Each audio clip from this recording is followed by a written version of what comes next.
Hi everyone, welcome to Diagonal Move.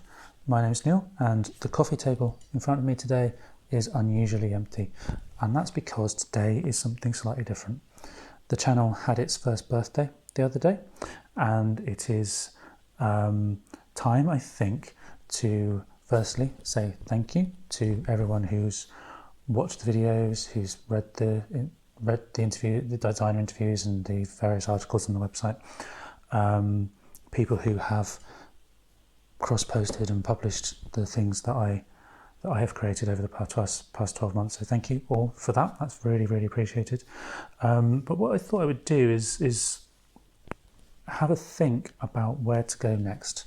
And this is going to be probably a parade of games that I would love to feature on the channel in some format. Some of them I will have featured in some way before. Others have yet to appear in any shape or form on the YouTube or on the website itself.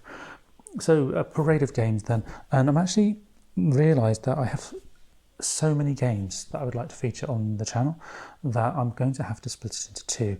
The first video, which will be this video, is the boxed games, the games that you can buy from the shop, the retail versions.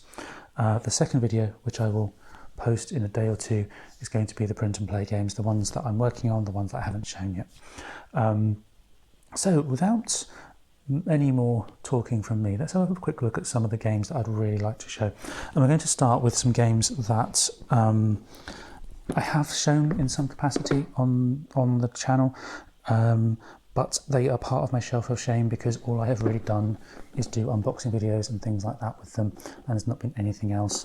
And so the first one is Crossing the Line, which I'm really, really keen to play. I did an unboxing video and then a follow-up where I punched the counters out. It's kind of a semi-serious New Year's thing, spending New Year punching out war game counters. But it's a game that just looks so good. I haven't played it yet, haven't had a chance to play it yet. It's quite a big game, I think, about the Germans and the Americans meeting on German soil for the first time towards the end of the war. This one will feature when I do finally get it to the table. Another from the shelf of shame then is another unboxing with nothing else behind it, Guildford, Saratoga and Brandywine. I have played this one. It's a game that I have enjoyed so far, but I haven't yet done anything with it other than try and learn the series rules. There's 4 different games in here. In total, there's 2. One of them has 2. I think it's the Guildford one. It's got Eutaw Springs in there as well, I believe. It's a game that, despite being a theme that I like and a very nice production from GMT, I just haven't played it very much, and so haven't really learnt it to the point where I can do a video on it, but that too will feature at some point. And then we have Battle Hymn. This is a bit of an unusual one compared to the other two because I have featured this a few times. I've done quite a bit on it, but I've only done Gettysburg. I haven't done Peerage, which is the second of the 2 games in here. And despite telling people that I will, oh, it's upside down, I haven't actually done anything with Peerage, which is the second one. So we will do something about Peerage at some point over the next 12 months, I'm sure. Last one on my shelf of things I really should do a bit more with is 1565. This is quite different to the other games I've just shown in that it's much more of a card-driven type game. I have reviewed it for Punch magazine, and I've done an unboxing and a rules video, but I really would like to do a playthrough of this because I do enjoy it. It's good fun, it's got a good solo mode, but there are just so many other games competing for my attention at the moment, so this one will at some point also feature on the channel. Next up we have some games which they've been around a while, and I'm just going to show you them all at the same time. They're all part of the same series, and the reason I'm unsure of whether to include these is because they've been done so many times before, and that is of course the Coin series.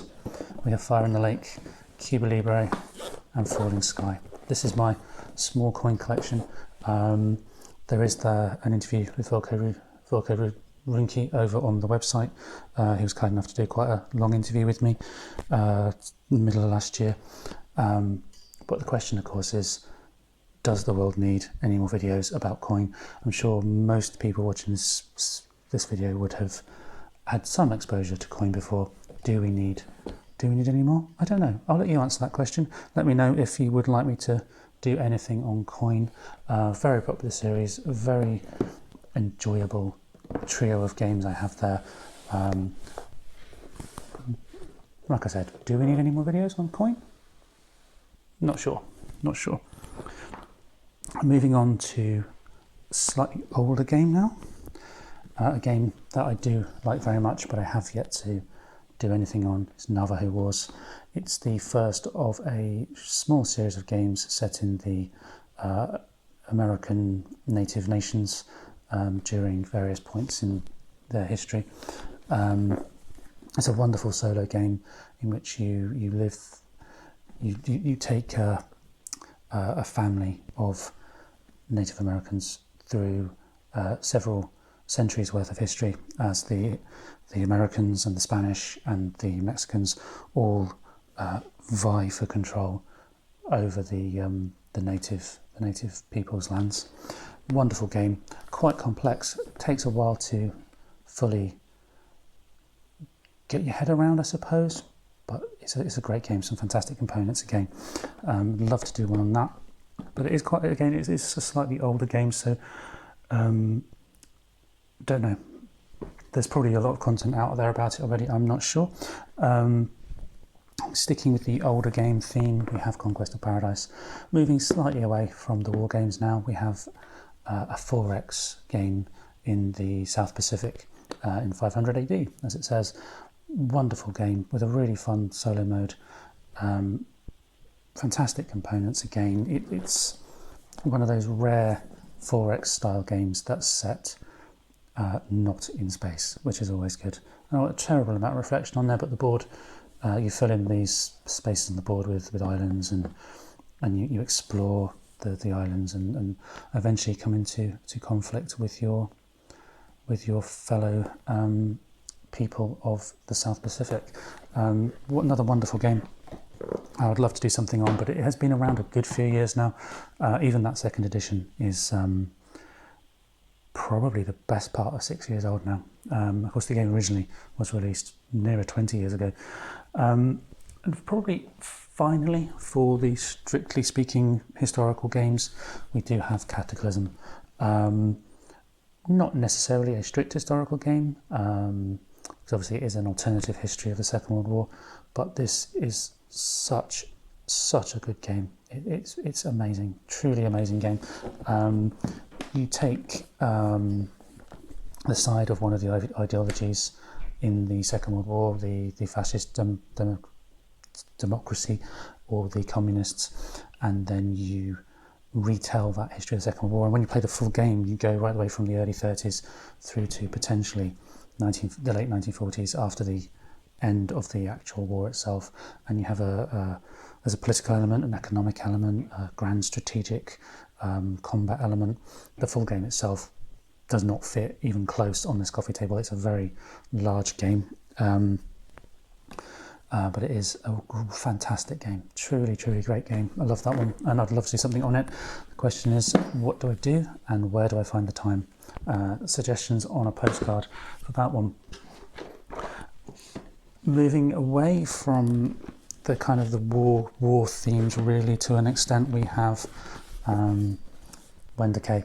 I have featured this game before. It was one of the very first videos I did. I did a quick sort of 5-6 minute overview of the game and how it works, but it's brilliant. It's such a good game. Love to do a full playthrough on here if people are interested in seeing it. And I haven't done an overview of a Euro style game for quite some time now. I think the last one was Clinic. It's a genre that I do enjoy when I'm not playing the historical games, and it's a genre though that I do feel works better as multiplayer games. However, we have Clans of Caledonia, and this is fun solo.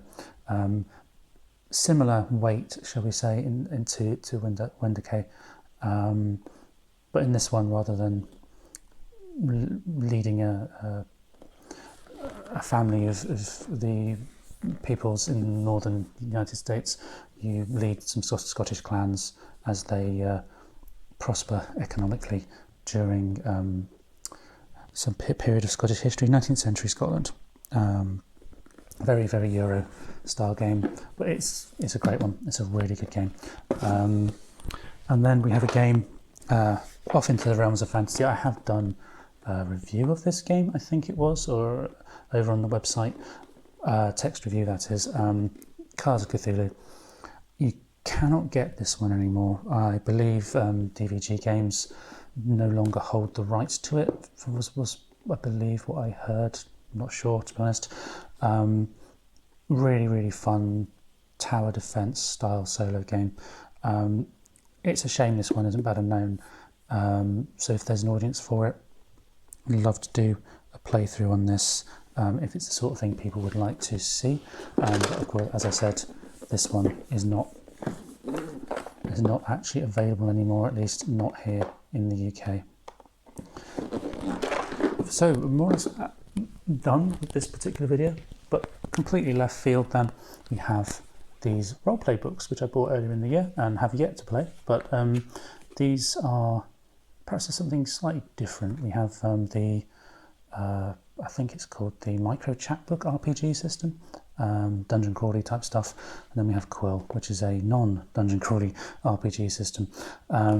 Maybe feature these, maybe not. I haven't tried them yet, so I can't honestly say what I would do with them, but they do sound fun. They kind of remind me of the old Fighting Fantasy books from many, many years ago, so maybe I'll feature those, maybe I won't.